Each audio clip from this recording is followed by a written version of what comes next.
প্রচার প্রচারণায় গণমিছিল করেছে দালালবাজার ইউনিয়ন পরিষদ মোটরসাইকেল মার্কা জাবেদ হোসেন।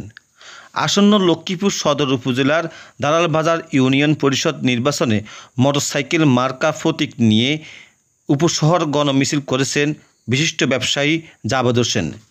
ইউনিয়ন পরিষদ নির্বাচনে জনগণের মনোনীত চেয়ারম্যান প্রার্থী, সমাজসেবক, বিশিষ্ট ব্যবসায়ী প্রচার প্রচারণায় ও গণসংযোগে ব্যস্ত সময় পার করছেন।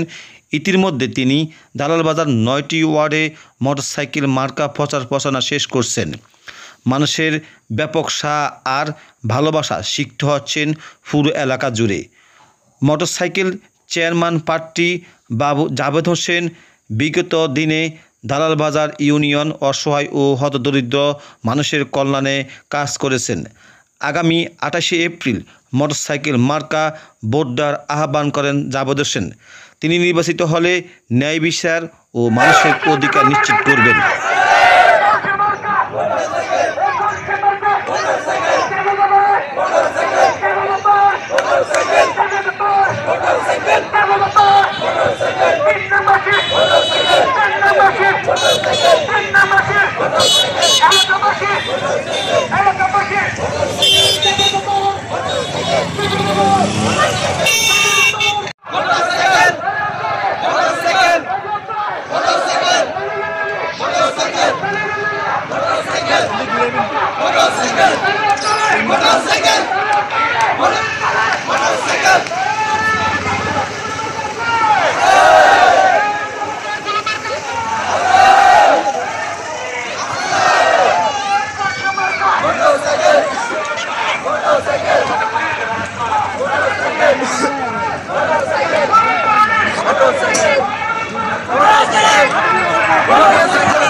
মামা এদিকে